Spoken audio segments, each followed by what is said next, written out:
conozcan los conceptos fisiopatológicos y clínicos básicos relacionados con sepsis, que conozcan los pasos a seguir en el abordaje diagnóstico, clínico, terapéutico de un paciente con sepsis, y conozcan la importancia del uso racional del medicamento. Antes de comenzar, a ustedes hemos colgado en la aula virtual correspondiente a la clase 1, ¿no? La columna que ya estaba colgada hace tiempo, y también hemos colgado el seminario 1. ¿Ya? Entonces, en el seminario 1 ustedes van a ver sobre lo que viene a ser antibioticoterapia para gram positivos, ¿no? y la evolución del antibiograma, ¿no?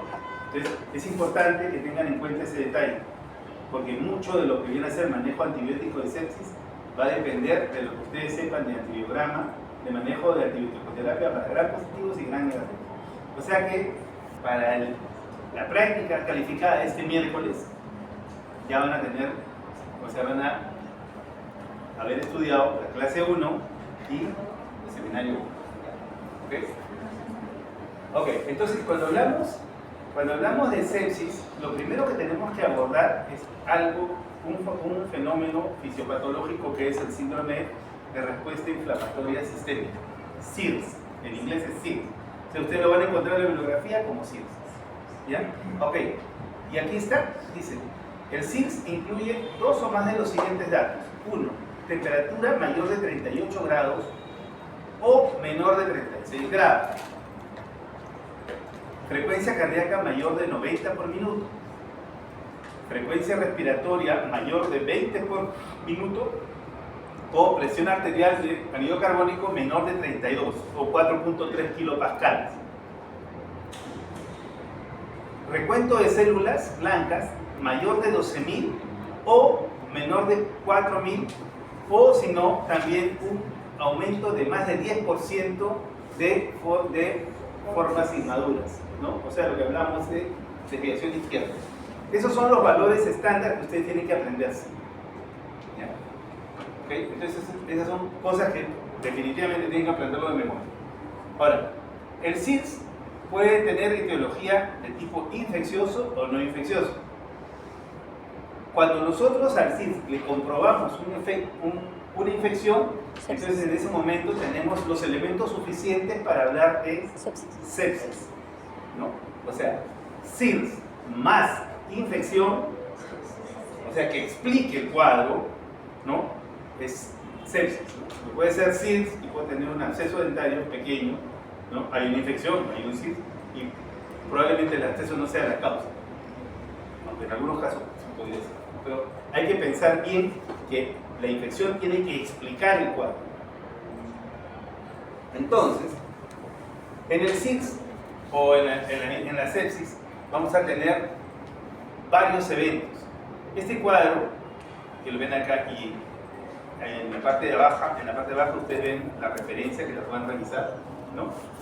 Este cuadro va a explicar una serie de fenómenos que se van a producir durante el desarrollo de la sepsis, ¿no?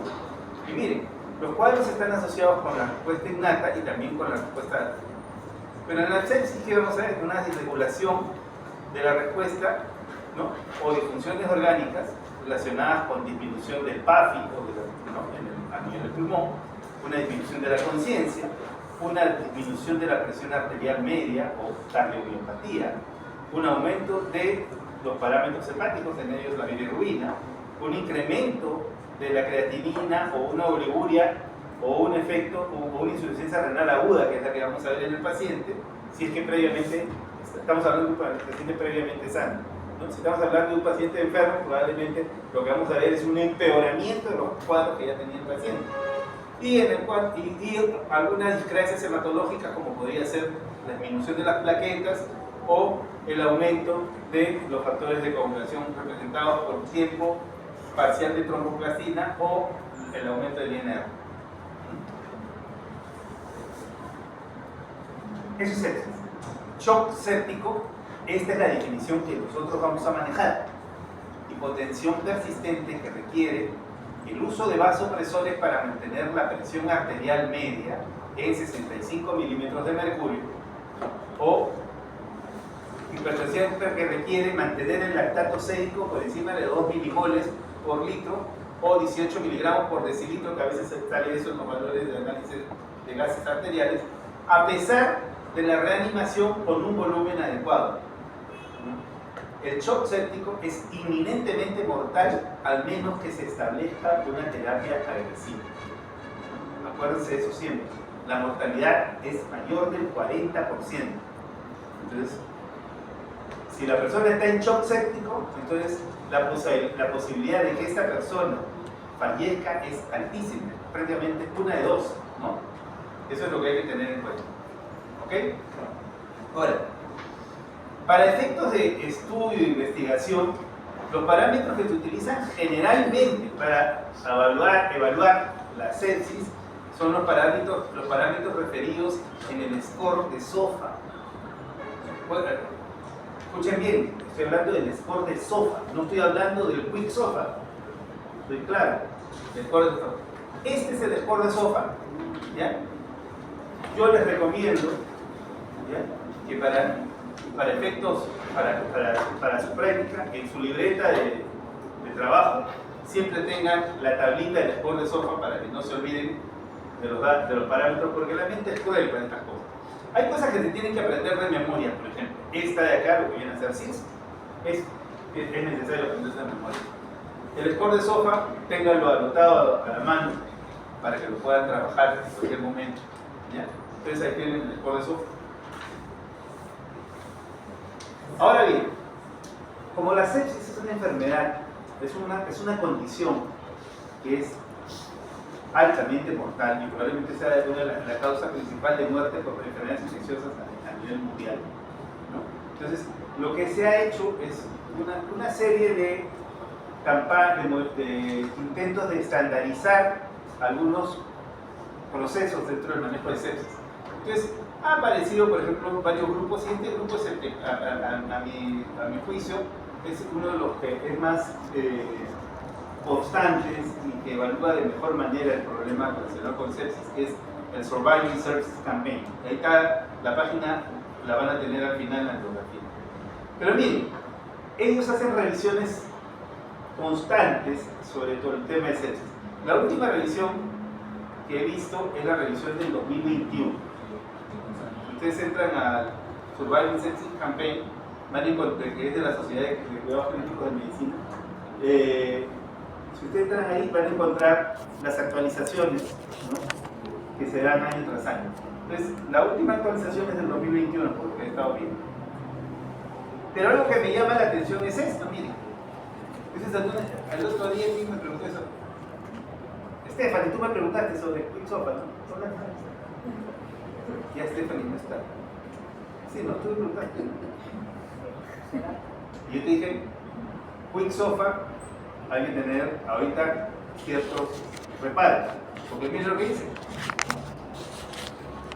Nosotros no recomendamos el uso de Quick SOFA comparativamente con la evaluación de SILS, NEUS o MEUS, como simples evaluaciones de tamizaje para lo que viene a ser sepsis, etc.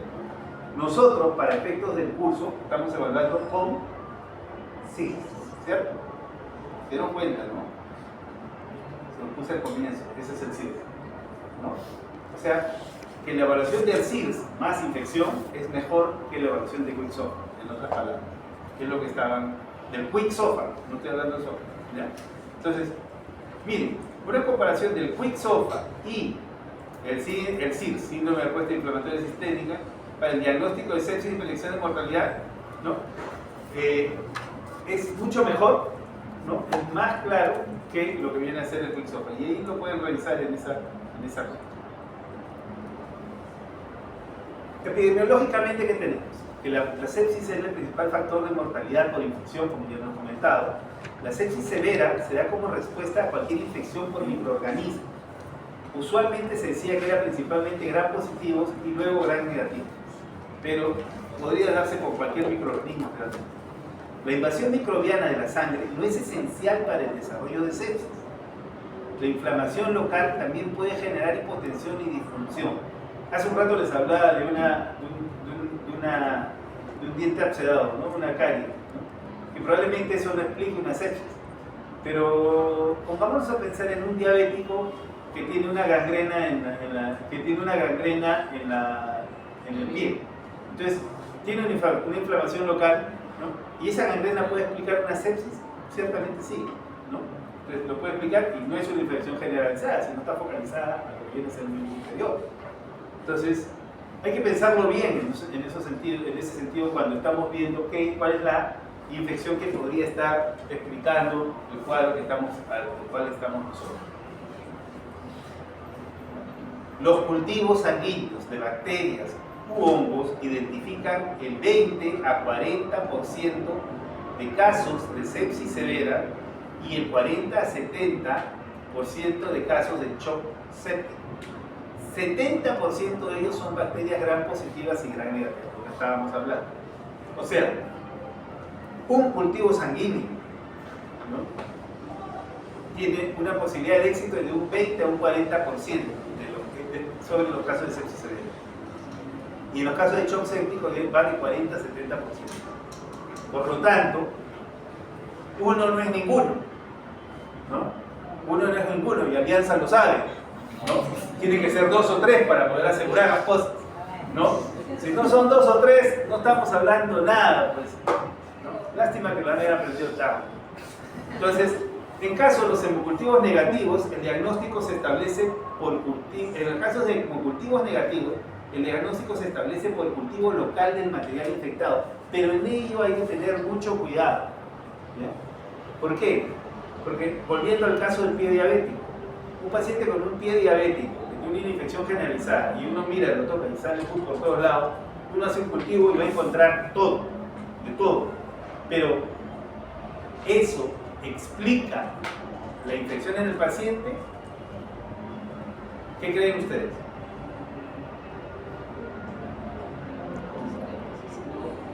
No, es más contaminante que otra cosa. Entonces, para yo poder pensar que ese cultivo, o sea, que la secreción que tiene el paciente, que lo que tiene el paciente es positivo, tiene que ser un tejido limpio completamente, ¿no?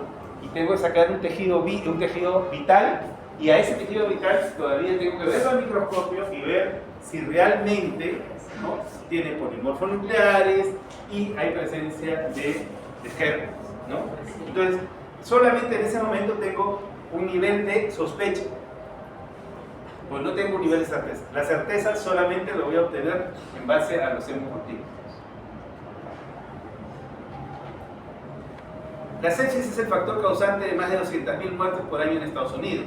La incidencia de sepsis severa y shock séptico se han incrementado en los últimos 20 años y el número actual de casos es de más de 700.000, casi 3 casos por 1.000 habitantes. O sea, altísimo, ¿no? Aproximadamente 2/3 de los casos tienen una enfermedad severa como base. Es muy difícil que una persona joven haga un cuadro de sepsis, ¿no? Entonces, tiene que tener, o debe haber sido un daño severo, ¿no?, o debe tener un cuadro de inmunosupresión. Por ejemplo, si me dicen un herido de bala, probablemente en un herido de bala, la bala atraviesa varios órganos, hay contaminación, muchas veces de tiroides y cosas así, y entonces puede hacer una sepsis. Pero, por ejemplo, una persona que sufre un accidente de tránsito, sí, y se parte una pierna, entonces la posibilidad de que haga sepsis es muy más alejada, ¿no?, que un pie diabético, un paciente con pie diabético. Entonces, hay que tener en cuenta algunos factores que pueden estar condicionando. El uso amplio de agentes antimicrobianos es culpa de los médicos, principalmente. El uso de drogas inmunosupresoras, el uso de catéteres y dispositivos mecánicos, así como la ventilación mecánica, van a jugar un rol importante en lo que viene a ser el desarrollo de sepsis. Las infecciones bacterianas invasivas son causas importantes de sepsis y muerte en la mayoría de los países subdesarrollados.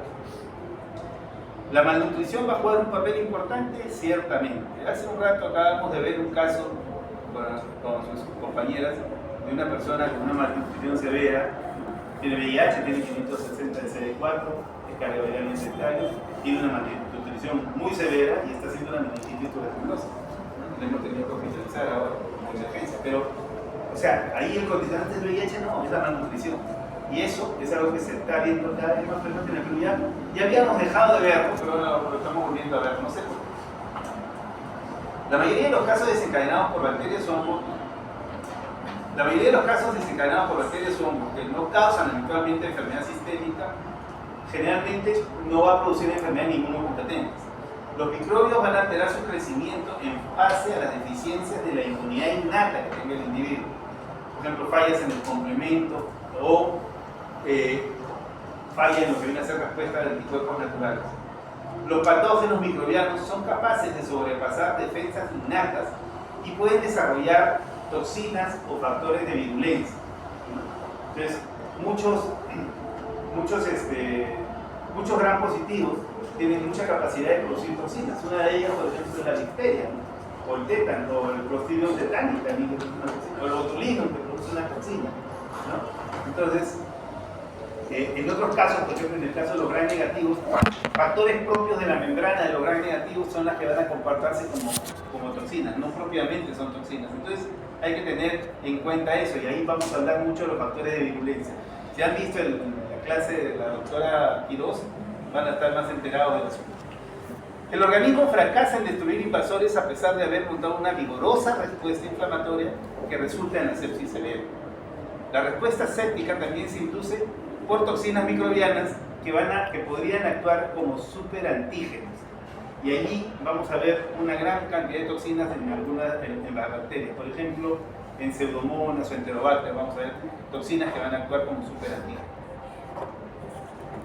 De los mecanismos del huésped frente a los microbios, existen algunas teorías importantes. Una que es la más destacada es esta, la del reconocimiento del lípido A de la estructura de los lipopolisacáridos, las endotoxinas, ¿no? En la cual se transfiere el lipopolisacárido al receptor CD14 de la superficie de los monocitos, macrófagos y neutrófilos. En este caso se forma un complejo molecular entre el lipopolisacárido con los receptores tipo TOL, que van a activar al factor de necrosis tumoral, que van a ampliar la respuesta a otras células y tejidos. Eso lo saben ustedes sobradamente. Ya son expertos en eso, es más, me lo podían explicar, pero por cuestiones del tiempo no se lo voy a preguntar. En el examen sí. Se han identificado hasta más de 10 complejos de receptores de tipo TLR. Hay muchos más, he visto 14, 16. La respuesta inflamatoria, que incluye las proteínas NOD1 y NOD2 intracelulares, también van a reconocer beta-glucanos, van a reconocer complementos, especialmente la vía de la lectina. ¿Qué tipo de vía? Alterna. Lectina alterna, pues, ya. Y a la proteína C reactiva. La habilidad de reconocer ciertas moléculas bacterianas influencia la potencia de la respuesta del huésped y la patogénesis de la sepsis severa. La sepsis se va a desencadenar frecuentemente debido a un incremento bacteriano masivo en el organismo. La bacteriemia intermitente y de bajo grado usualmente es aclarada por las células de Kapfer. ¿Dónde se encuentran las células de Kapfer? En el hígado, ¿no? Y muchas veces está mediado por el TLR4 y los macrófagos del vaso completo. La mayoría de los aerobios comensales y los gram negativos van a desencadenar sepsis utilizando la vía del lípido A, o sea, esta vía, ¿no?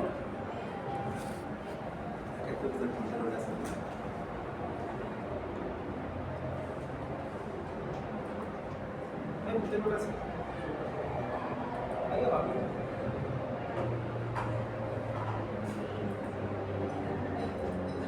No veo.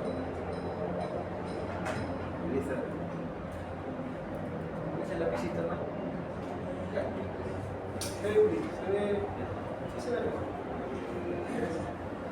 Algunos gram negativos son pobremente reconocidos por el complejo TLR4M2, o sea, la vía clásica, como son la Yersinia pestis, la francisella, el libro, Pseudomonas, la Burkholderia.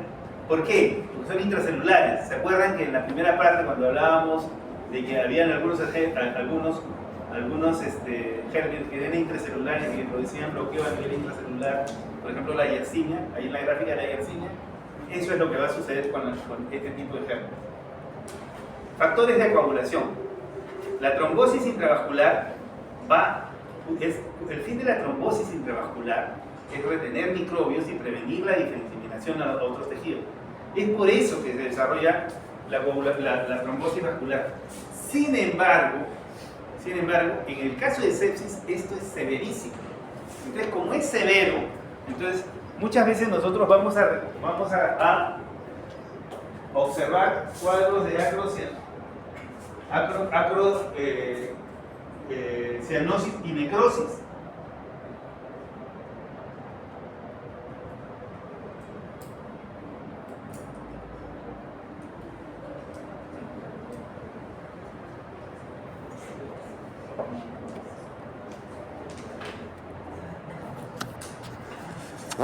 Perdón, necrosis. Ya, ok.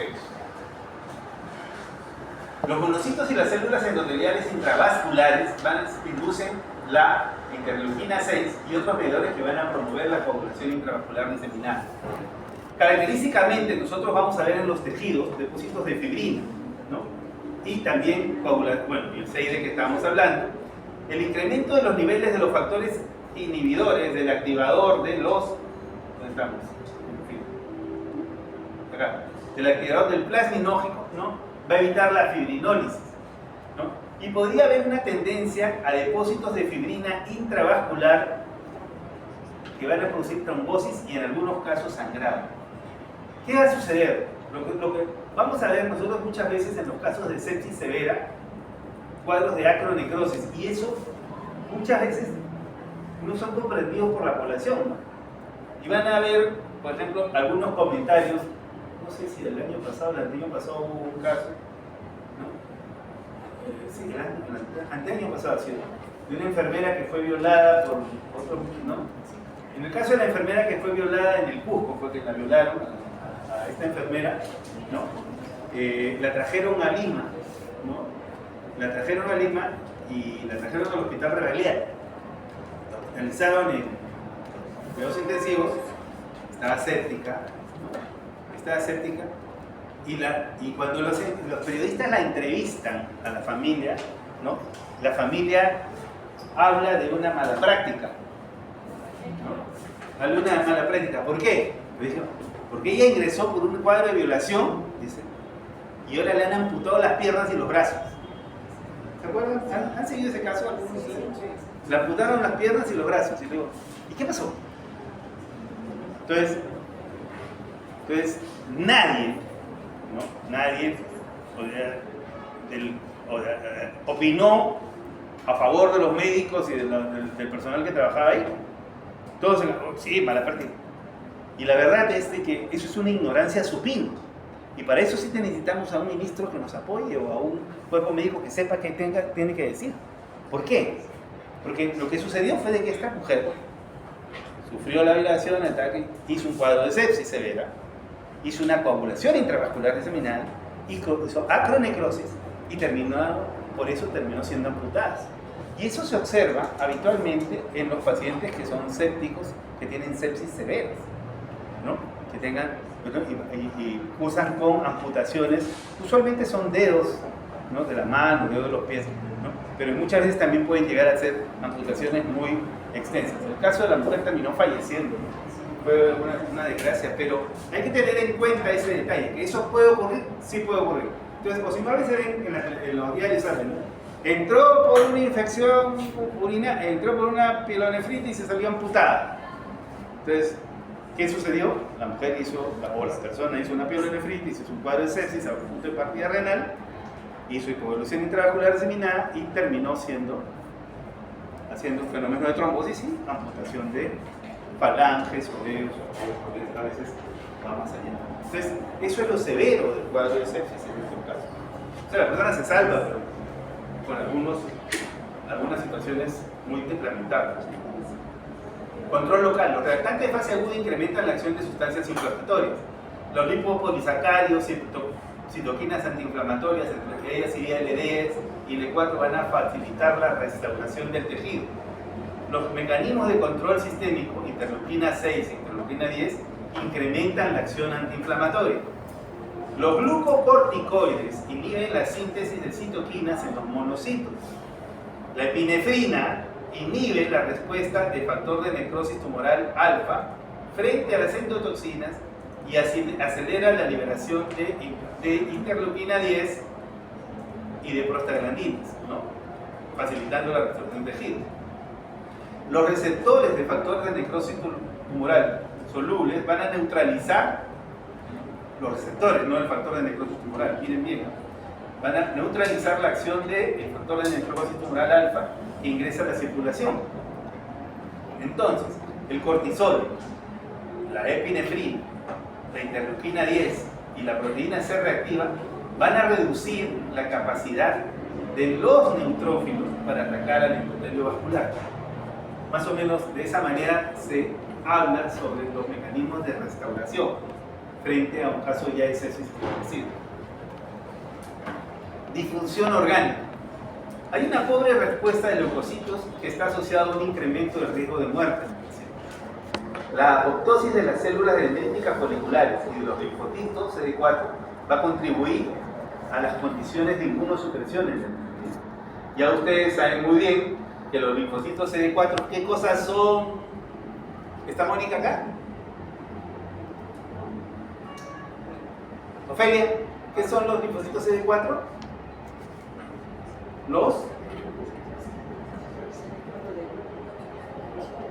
¿Qué le digo?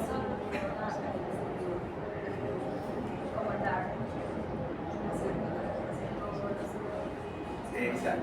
Son los comandantes de la respuesta inmunológica. Entonces, si tú acabas con el CD4, estás acabando con los comandantes, con los generales, con los oficiales. Entonces, tu respuesta va a ser completamente disfuncional. Entonces, la disfunción multiorgánica se debe principalmente a la magnitud del daño endotelial vascular. La oxigenación disminuida por estado de hibernación va a condicionar una disminución de la producción de... ¿Qué cosa es el ATP? Energía. Y a causa de disfunción mitocondrial, ¿no? Óxido nítrico, y el óxido nítrico y otros metabolitos serían los responsables. ¿Qué pasa? El estado de hibernación, ¿no? Va a condicionar que entre menos oxígeno al tejido. Y como ustedes saben muy bien, si no ingresa oxígeno, ¿qué no se desarrolla en la mitocondria? Si no entra oxígeno, ¿qué no puede hacer la mitocondria? ¿Cómo? ¿Qué? No puede generar ATP, ¿por qué? ¿Qué sucede? El ciclo de Krebs. Se bloquea el ciclo de Krebs. No hay ciclo de Krebs. Y si no hay ciclo de Krebs, entonces, ¿qué ciclo es el que se va? ¿Cuántos ATP produce el ciclo de Krebs? Exacto. Y si no se produce el ciclo de Krebs, ¿qué se va a producir?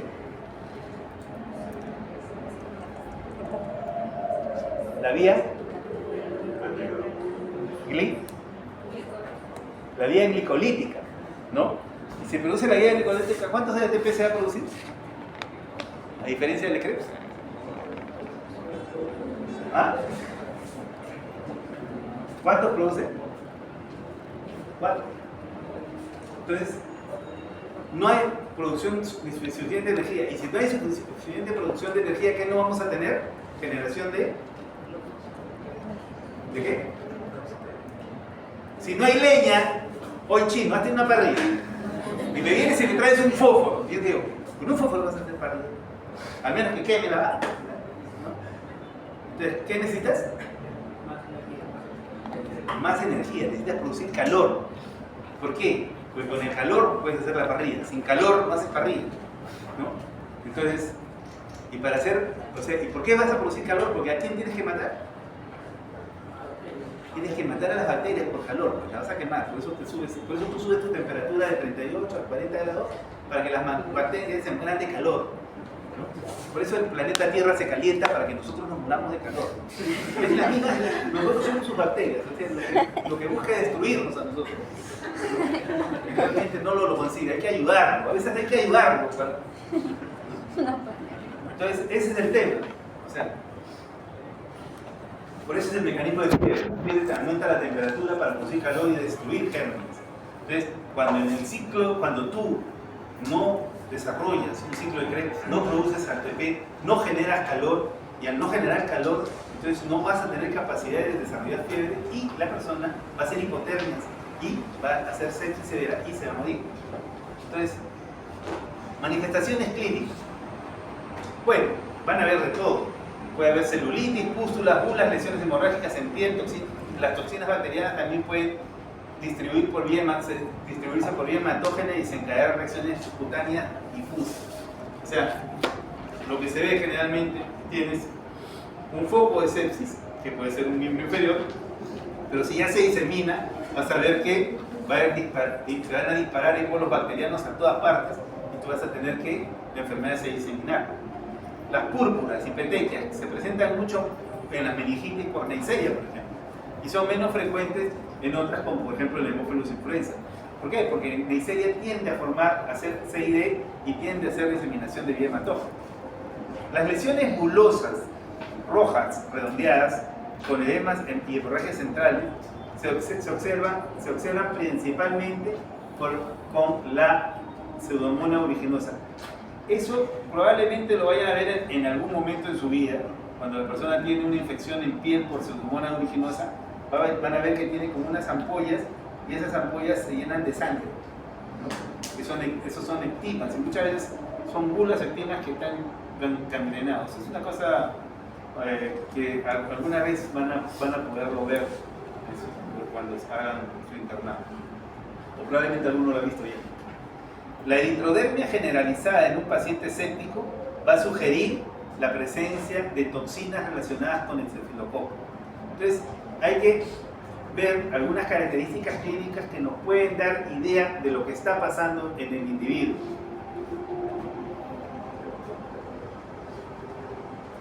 Manifestaciones clínicas importantes también: la caída de la presión arterial de oxígeno, hipoxemia, ¿no? El PAFI menor de 200 o el desarrollo del síndrome de distrés respiratorio adulto, que está asociado con un 50% de mortalidad, infiltrados pulmonares difusos y progresivos, fatiga muscular respiratoria que incrementa la hipoxemia y la hipercapnia. Ustedes van a ver en el paciente séptico en una primera etapa, van a ver que el paciente por carencia de oxígeno va a comenzar a interventilar, pero poco a poco se va a ir agotando. Después van a ver que va a tener una respiración superficial. A medida que tiende a hacer una respiración superficial, ese paciente está yendo peor. Hay que tener mucho cuidado. Entonces, después van a ver la respiración de Cheyne-Stokes. ¿Han visto la respiración de Cheyne-Stokes alguna vez? ¿Saben lo que es? Han llevado semiología, ¿no? Cuando hay periodos de apnea. ¿Cómo? La respiración de Kussmaul. En la cirrosis metabólica. ¿Y la de Cheyne-Stokes cuál es? Cuando hay apnea. Cuando hay apnea. Cheyne-Stokes es sube y baja. Incremento de la presión capilar pulmonar por sobrecarga de fluido, que se puede ver. La hipotensión se da por mala distribución del flujo sanguíneo. La depresión de la función miocárdica se va a dar luego a las primeras 24 horas. Como manifestaciones gastrointestinales podemos ver náuseas, vómitos, diarrea o hilo paralítico. Muy común es ver hilo paralítico. Úlceras de estrés pueden ser observadas y también pueden llevar a un sangrado intestinal muy alto. La disfunción hepática celular o canalicular se va a observar en la mayoría de los casos. O sea, ahí hay que tener en cuenta que la sepsis también pasa por una alteración elevada de la función de depuración del hígado, ¿no? Ya hablábamos de las células de Kaplan hace un rato. Complicaciones renales más comunes: oliguria, azotemia, proteinuria y alteraciones y otras alteraciones, pero la oliguria es la primera que vamos a ver. La insuficiencia renal se da por necrosis tubular aguda, que es inducida por hipotensión y daño capilar. O sea, vamos a tener una poca perfusión que va a ocasionar una necrosis tubular. La coagulopatía que vamos a ver nosotros es una trombocitopenia que va a ocurrir entre 10 a 30% de los pacientes. Usualmente vamos a ver que el recuento de plaquetas va a disminuir y puede bajar por encima de los 50.000, ¿no? Y puede ser muy bajo en los pacientes con coagulación intravascular diseminada. Vamos a ver complicaciones neurológicas y sistémicas, ¿no? En cuanto a los exámenes auxiliares, tempranamente nosotros vamos a ver leucocitosis con desviación izquierda, vamos a ver caída de plaquetas, podemos ver hiperbilirrubinemia y podemos ver proteínas en la orina. Como les decía, tempranamente en la sepsis vamos a ver hiperventilación que va a conducir a una alcalosis respiratoria. Pasado un tiempo breve, vamos a ver fatiga muscular y por alteraciones en la oxigenación vamos a ver acúmulos de lactato, ¿no? Entonces vamos a ver en el AGA, en el análisis de gases arteriales, vamos a ver un incremento del anión brecha o el anión GAP. La evaluación de gases arteriales nos va a revelar hipoxemia. Inicialmente es hipoxemia, que cuando todavía tenemos los fenómenos circulatorios presentes, tenemos una circulación aceptable, vamos a poderla corregir con suplemento de oxígeno. Pero luego de un tiempo, si esto no se corrige, la hipoxemia va a ser refractaria, ¿no? Entonces, el paciente, o sea, en el pulmón se va a formar fisiológicamente un shoot de derecha a izquierda. En la radiografía de tórax, si tenemos suerte, vamos a poder evidenciar una neumonía, pero la mayoría de las veces no vamos a observar mayores cambios. En el electrocardiograma vamos a ver inicialmente taquicardia sinusal, vamos a tener después alteraciones en la conducción que se va a traducir en anomalías del segmento ST y una onda T que va a ser muy variable, ¿no? Que podía en un primer momento hablarnos de hipercalemia. La mayoría de los pacientes con diabetes van a desarrollar hiperglicemia, ¿no? La infección severa puede precipitar cetoacidosis que va a exacerbar esta hipotensión, ¿no? Ahora, muy pocas veces vamos a ver hipoglicemia. Entonces, hay que tener en cuenta ese detalle, ¿no? En sepsis vamos a encontrar hiperglicemia, que es reactiva, ¿no? Recuerden que hay incremento en los glucocorticoides en los pacientes frente al estrés. Los niveles de albúmina inicialmente van a estar normales y después van a ir declinando. ¿Y por qué van a bajar los niveles de albúmina? Porque estamos presentando falla hepática. Recuerden bien que la albúmina, el tiemproprotombina, las transaminasas nos van a dar idea de la función hepática en el paciente, ¿no? Entonces, si nosotros vemos que está cayendo la albúmina, entonces no es que está desnutriéndose, porque por ahí está desnutrido. No, desnutrido estás tú que no has leído. No, si está cayendo la albúmina en un paciente con sepsis, ¿no? Es porque el hígado no la está produciendo. Entonces, van a haber tiempos de protombina elevándose, ciertamente, ¿no? Van a haber transaminasas elevadas, ciertamente. ¿Ya? Avancemos. Pronóstico: aproximadamente 20-35% de los pacientes con sepsis severa y 40-60% de pacientes con shock séptico van a morir dentro de los 30 días. Moraleja: que salga de alta el paciente de UCI no quiere decir que el paciente está a salvo.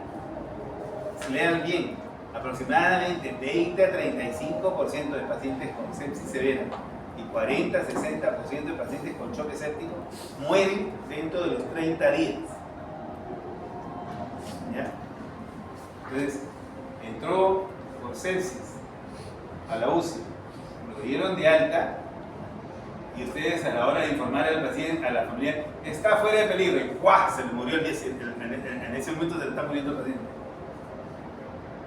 Oye, ¿está mal? No, el que está mal es de ustedes porque no han entendido lo que ha pasado, la situación. Si el paciente entró en sepsis, su riesgo de morir a 30 días, así salga de la sepsis, es altísimo. ¿Estamos claros? O sea, vino la persona, le dio una sepsis, ¿no? Entró en un cuadro de sepsis, salió del cuadro de sepsis, pasó al servicio de infectología del Loaiza. Lo atendemos nosotros, lo sacamos de la sepsis, porque siempre pasa eso. Lo sacamos de la sepsis y lo damos de alta. ¿Fuera de peligro? No, porque la posibilidad de morir estando de alta sigue elevada. Es más, es muy probable que el paciente, si es que no controla, regrese nuevamente séptico, ¿no? Y las cosas se compliquen aún más. Entonces, sepsis es una cuestión que hay que tener muy en cuenta, ¿no? Cuando hablamos de pronóstico, ¿no? Si le dio sepsis, observen al paciente permanentemente. Doctor, y si ustedes sacan al paciente de sepsis, usted menciona que en los 30 días se muere, pero ya lo sacamos del periodo de sepsis, ¿dónde qué fallece? ¿Sí? ¿Qué es lo que lo Lo que tienes que entender es que el paciente sigue con la enfermedad de fondo. O sea, tienes que controlar la enfermedad de fondo, ¿no? Una vez que ya salió de la enfermedad de fondo, ¿no? Entonces tú ya puedes decir, bueno, ¿sabes qué? Salió del cuadro. Pero mientras tú no controles la enfermedad de fondo, entonces tú no puedes. Has controlado sepsis, pero no has controlado la enfermedad de fondo. Entonces tienes que estar plenamente seguro que has controlado la enfermedad de fondo. Si no, el paciente sigue a riesgo, con alto riesgo de poder volver a hacer el cuadro de sepsis y fallecer. Mira lo que sigue diciendo. Otras muertes pueden observarse tardíamente hasta 6 meses después. Mira, y es debido al pobre control de la infección, inmunosupresión, complicaciones de cuidados intensivos, falla de múltiples órganos y enfermedad de fondo. Lo que estoy diciendo. O sea, no podemos cantar victoria antes de tiempo.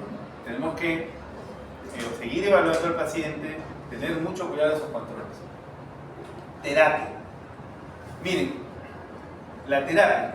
¿Qué pasa con usted? Probablemente uno o dos de ustedes vaya a ser intensivista en el futuro, uno o dos de ustedes va a ser internista o probablemente ninguno vaya a ser infectólogo. Es muy difícil que lo sea. ¿Ya? Pero así sean dermatólogos, ¿no?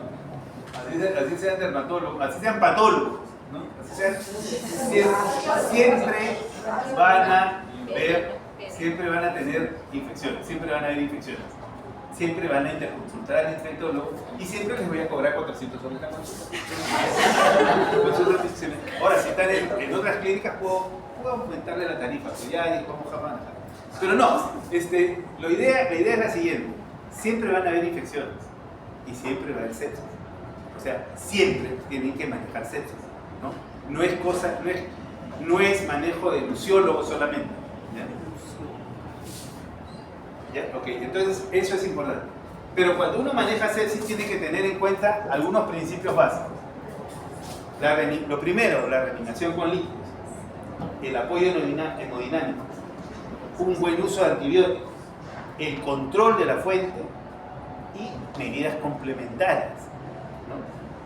Entonces, esto puede ir en este orden cuando haces el manejo, pero no debes descuidar ninguno de ellos. Entonces,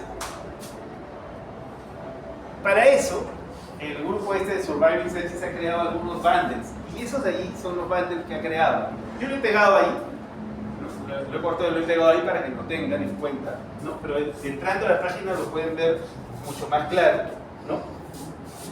Y miren, acá están las medidas. La primera es medir el nivel de lactato, ¿no? Obtener muestras de cultivo. Tercera, administrar antibióticos de amplio espectro. Cuarto, comenzar rápidamente la administración de 30 mililitros por kilo de peso de cristaloides para el manejo de la hipotensión, o si no, lactato con 4 milimoles por litro. 30 mililitros por kilo de cristaloides, ¿no? Para la primera hora. Entonces, si yo peso 70, 30 mililitros, ¿cuánto es? Aproximadamente 2 litros. ¿Ya? Aproximadamente 2 litros de cristaloides, o sea, de cloruro de sodio, en otras palabras. O sea, lo importante es hidratar al paciente, ¿no? Acuérdense que eso tienen que tenerlo en cuenta. Van a haber algunos criterios que voy a tener para poder manejar mis líquidos. Y miren, aplicar, dicen, vasopresores si la hipotensión, ¿no? Luego de la resucitación, que es aplicar los cristaloides, no mantiene una presión arterial media por encima de 65 milímetros de mercurio. ¿Qué quiere decir esto? Llegó mi paciente con sepsis, ¿no? Llegó mi paciente con sepsis. Yo lo miro, digo, está con sepsis, le voy a iniciar el bando. ¿Cuánto? Yo le doy 30 mililitros por kilo de peso en la primera hora. Te voy a dar. Le comienzo a infundir, ¿no? Entonces, mi idea es de que la presión arterial media del paciente vaya por encima de 65 milímetros de mercurio. Ustedes saben cuál es la forma de la presión arterial media, no tengo por qué decirse. Entonces, eso es lo que tengo que hacer. Si me llega a 65 milímetros de mercurio cuando estoy retando con los líquidos, he conseguido mi primer avance, ¿no? El promedio, o sea, quiere decir, ya está mi paciente con 65 milímetros de mercurio. ¿Qué hago? Lo mantengo en ese valor. Todo el tiempo lo trato de mantener en ese valor. ¿Qué quiere decir eso? Oye, chino, ya llegamos a ver, ya está a 65 mililitros de mercurio, ya vámonos a ver el partido. Se van a ver el partido, regresan después de una hora y media y van a ver al paciente y el paciente está en 40. ¿Qué es lo que hay que hacer? Supresores no, yo los meto presos. Supresores no, vas a volver a ver el partido pero en prisión.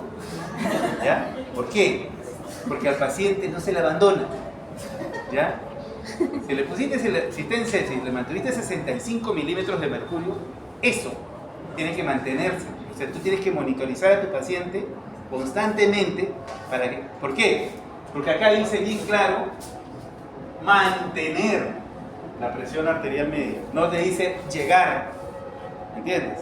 Hay una situación muy diferente entre llegar y mantener. Yo llego a 65 y voy y me olvido. Regreso y el paciente se chocó. Entonces, lo que hay que hacer es mantener, quiere decir que constantemente este paciente esté con 65 milímetros de mercurio de presión arterial media. ¿Qué quiere decir eso? Que tengo que monitorizar al paciente. Acá no puedo abandonar a mi paciente. Doctor, una preguntita, disculpe. En el caso, cuando ya le pongo mi cloruro, lo estabilizo, después, ¿cómo hago con el cloruro? ¿Con cuánto lo voy a mantener? ¿Con la misma? Hasta mientras tú tengas 65 mililitros de mercurio, tienes que mantener la hidratación. En ese volumen, de 30. Mantener, sí, tu idea es, llegué a los 65 mililitros de mercurio, ya, dije, por eso.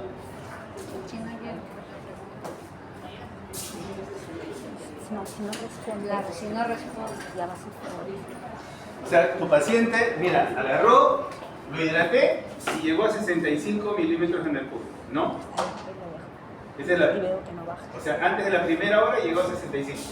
Entonces tú dices, voy a monitorizarlo al paciente, lo controlas, ¿no? Y para la segunda hora debe seguir en 65 milímetros de mercurio, ¿no? ¿Cuánto líquido tienes que mantener en esto? Solamente tu monitoreo te va a decir. ¿Por qué? Porque tienes que estar controlando constantemente, ¿no?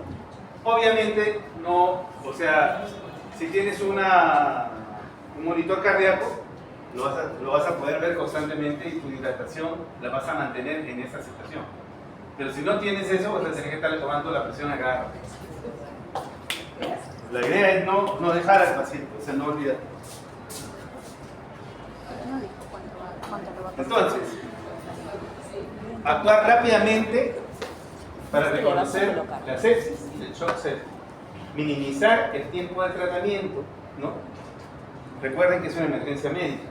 Monitorizar cercanamente la respuesta a las intervenciones que estoy haciendo, ¿no? Comunicar el estado de sepsis del paciente, ¿no? Todos los elementos deben de ser evaluados en la primera hora, ¿no?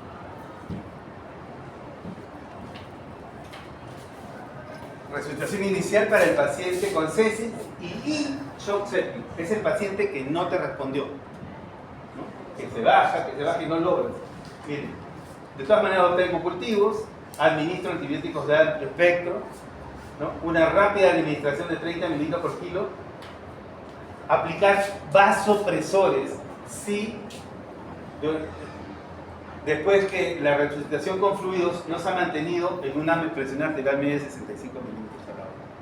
O sea, si a la hora no te responde, entonces ya tienes que pensar en usar vasopresores.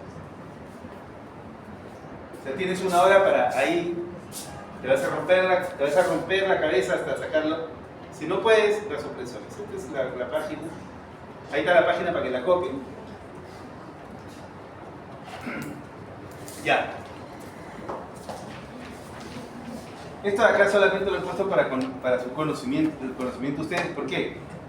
Miren, cambios realizados en la revisión del 2021. Este es un resumen muy interesante que dice cuáles son los cambios que han realizado. ¿Por qué? Porque por ahí van a encontrar la versión del 2018, ¿no? Entonces, van a leer la revisión del 2018 y van a ver algunas diferencias, ¿no? Entonces, como hay diferencias, entonces mejor es que en este resumen vean cuáles son las diferencias que hay con la del 2021. Pero eso es en el caso de que tengan ustedes por ahí a la mano una versión del 2018, cosas así. Pero utilicemos por el tema de clase, para la clase, por temas de actualidad, usamos la versión del 2021, que está en esa página y la pueden encontrar.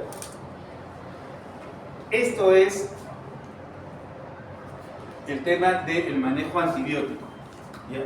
Entonces, lo que tenemos que ver para el manejo antibiótico básicamente es evaluar si el paciente realmente está en sepsis, sí o no, ¿no? Si está en sepsis, entonces nosotros tenemos que actuar rápidamente con antibióticos de amplio espectro, ¿no? Entonces no debemos de perder el tiempo, ¿no? Si tenemos gram negativos, tenemos que utilizar antibióticos para gérmenes mínimamente, ¿no? Podríamos utilizar para contrarrestar gérmenes de tipo Blake, ¿no? Ustedes ya lo saben, eso ya lo han estudiado, o sea, ya lo tienen en el seminario, ¿no? Entonces, si es un gran positivo, entonces ya ustedes saben lo que tienen que usar. Pues siempre hay que pensar en la posibilidad de que sea un germen Blake o que sea un germen que, por ejemplo, si es un staph meticilino resistente. No voy a ponerme oye, ¿sabes qué? Puede ser un staph, la adquirió en la comunidad, le voy a dar oxacilina, ¿no? Entonces estamos hablando de sepsis. Probablemente lo que voy a tener que utilizar en el momento actual, en el mundo como estamos actual, básicamente podría utilizar una vancomicina, pero probablemente el manejo de esos pacientes. Entonces, en ese sentido, el manejo antibiótico tiene que ser pensado en base al problema que tenemos en el paciente, ¿no? Entonces, administrar antibióticos inmediatamente, idealmente dentro de la primera hora de reconocimiento del cuadro. Otra cosa es, no administro, o sea, lo que antes de administrar antibióticos no debo olvidarme de hacer los hemocultivos. Y como le dije, mínimamente 2 hemocultivos nos va a ayudar posteriormente para poder encasillar nuestro diagnóstico. Mínimamente 2 hemocultivos. Y si es posible de lugares diferentes, ¿no? Entonces, si no hay posibilidad de ello, entonces cultivos de secreción.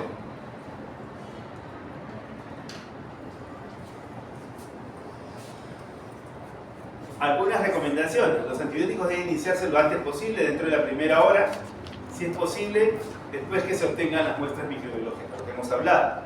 ¿Qué tratamiento? Tanto bacterias gram positivas como negativas empíricamente en monoterapia de amplio espectro, en pacientes inmunocompetentes sin factores de riesgo para organismos específicos. Se recomienda terapias combinadas empíricas de alto espectro en caso de shock o cuando se sospeche de patógenos específicos, ¿no? Pero no en todos los demás casos. O sea, hay que tener en cuenta cuál es el germen que tenemos frente a nosotros. La duración del tratamiento antibiótico, ¿ya? El tratamiento antibiótico no es como el rosario, ¿ya? El rosario uno lo reza todos los días, de toda su vida, ¿no? El tratamiento antibiótico uno lo da por un tiempo, ¿ya? Y lo va descalando, ¿no? Entonces, yo creo que los médicos han confundido esas dos cosas, ¿no? Porque a veces uno llega a la sala hospitalaria y digo, ¿qué está recibiendo? Meropenem. ¿Ya? ¿Cuánto tiempo le estás dando meropenem? 35 días, doctor. Ese compadre se confundió, ¿no? ¿Ya? ¿Qué están dando? Le están dando vancomicina. ¿Cuánto? Está en el día 60 con vancomicina. Digo, ¿y no te respondió? No. O sea, si sigues con la misma vaina y no te responde, o sea, ¿quién está mal? ¿Alguien? ¿No? ¿Quién es el que está mal? ¿Me entienden? O sea, por eso le digo, a veces confunden el rosario con tratamiento antibiótico. Ese es el tema. ¿Ya? Un curso antibiótico de 7 a 10 días es adecuado para la mayoría de infecciones graves. 7 a 10 días. Periodos más cortos son apropiados para respondedores rápidos. Un paciente, una persona joven que tiene, o sea, ¿no?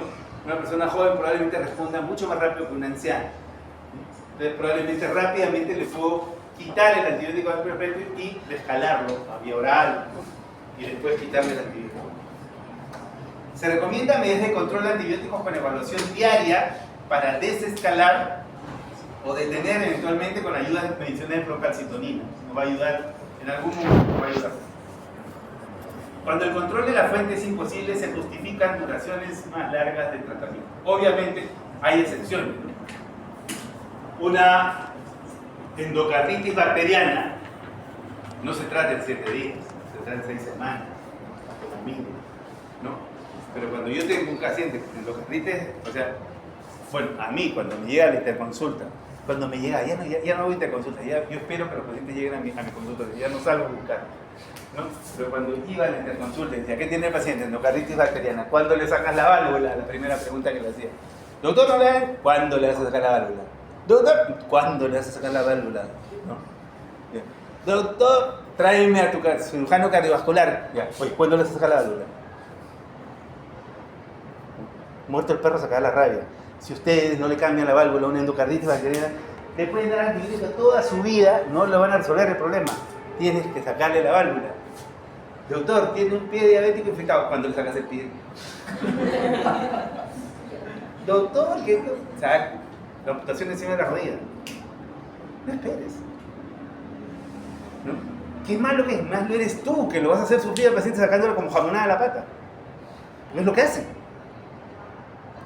Ampútalo. El paciente va a sufrir, pero le vas a salvar la vida. Pero si estás que le sacas los deditos, después del muñoncito, después el taloncito, ese paciente lo tienes meses de meses y al final vas a llegar hasta desarticularle la cadera y no vas a resolver el problema. Y eso se ve, ¿no? Entonces, así la familia te llore por su bien 2 articulaciones por encima de la lesión. ¿Esa es la norma, sí o no? ¿Has llevado traumatología? Con razón que no. 2 articulaciones por encima de la lesión. Si tengo lesión en el dedo, acá. 1, 2. ¿No? Y si tengo la lesión acá, esta es articulación, ¿no? Y es severo, ¿no? Y no pareciera una locura, ¿no? Pero cuando tú haces el tema de la jamonada, ¿no? Que todo el mundo sabe lo que es la jamonada, ¿no? Que vas cortando por pedacitos, vas a llegar así. Entonces, a ver, ¿quién es más malo? ¿El que cortó así o el que fue de frente y hizo la amputación completa? Entonces, piénsenlo bien. O sea, cuando uno es médico tiene que saber tomar decisiones, ¿no? Y tiene que tomar decisiones cuando debe tomarlas por el bien del paciente. Reanimación, ¿qué pasó esto? ¿No? Ya me adelante. Antibióticos, reanimación con líneas, ya hemos hablado. Rígido, ya, ok. Identificación y control de fuentes, ya hemos hablado de esto. Vasopresores, ¿cuándo? Se recomienda un soporte vasopresor si no se responde al reto de líquidos inicial para mantener un PAM de 65 milímetros de mercurio. Acuérdense bien, presión arterial media de 65 milímetros de mercurio. Recuérdenlo bien. ¿Ya? Guerra avisada no mata gente. ¿Ya? La norepinefrina es el vasopresor preferido. La norepinefrina es el vasopresor preferido. La vasopresina o adrenalina permiten el ahorro de norepinefrina. La terlipresina tiene efectos similares. Olvídense de eso que no lo tenemos acá. Dopamina y dobutamina, ya no. ¿Qué duración? Los objetivos de la atención es mantener una presión arterial media por encima de 65. ¿no? Y posterior normalización de la charla. Tan pronto como se logre la estabilidad hemodinámica, se debe destetar al paciente, irle quitando el vasopresor. Lo que hemos dicho, corticoides, si no se obtiene estabilidad hemodinámica en pacientes con shock séptico, después la reanimación con líquidos y terapia vasopresora. Eso podría hacerse en algunos casos, cuando yo veo que ya las cosas no están respondiendo, y el corticoide por excelencia que utilizamos es la hidrocortisona. ¿Ya? ¿Por qué? Cuando usas hidrocortisona, dices, entonces agarras, vienes y dices, bueno, le usas la hidrocortisona y le comienzas a infundir hidrocortisona. Entonces, y dices, esperas que venga tu asistente y viene tu paciente y te dice, uy, salvaje, la regaste, le cortas la hidro, pasa tranquilo porque ya se le fue el efecto de la hidrocortisona, porque es inmediato. Pero si eres queso y le metes triancinolona o le metes metilprednisolona o le metes dexametasona, así se la quites, no le quitas el efecto del corticoide, porque tienen vida media más larga. Por lo tanto, en sepsis se maneja hidrocortisona. ¿Ah? La sacas, pues. Dale, porfa, si se acabó. Te sale el problema. En cambio, si le metiste metilprednisolona, tienes que esperar 12 horas. Entonces, ahí, o sea, es una cuestión de inteligencia, ¿no?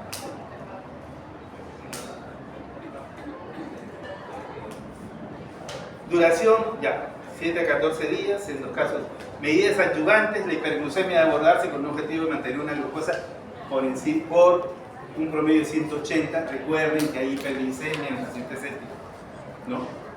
El umbral de transfusión de hemoglobina es 7 gramos por decilitro.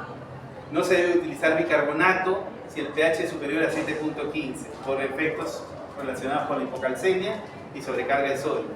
Se recomienda tromboprofilaxis con heparina no fraccionada o de bajo peso molecular en sepsis según el perfil del paciente. Se puede agregar profilaxis mecánica. En ese sentido, la idea es evitar los trombos, ¿no? Y evitar el problema de la cronecrosis, ¿no? Profilaxis de úlcera de estrés, ¿no? Que se puede utilizar un inhibidor de bomba de protones. Inclusive se puede utilizar la ranitidina, ¿no? Yo siempre uso ranitidina. Nutrición enteral debe iniciarse temprana. No hay nada mejor que el intestino para que absorba los nutrientes, ¿ya? La nutrición parenteral siempre es problemática, siempre lleva infecciones, es muy compleja. No deben de sacarla del lado, ponerla del lado a la nutrición enteral. Traten de mantenerla. Si no puede comer el paciente, le pueden colocar una sonda, ¿no? Y por gastrocrisis pueden darle nutrientes al paciente. Ahora, no le van a licuar un oyuquito con charqui y se lo van a meter por el tubo, pues, ¿no? Para eso hay nutrientes, hablan con el nutricionista para que le prepare algo, ¿no?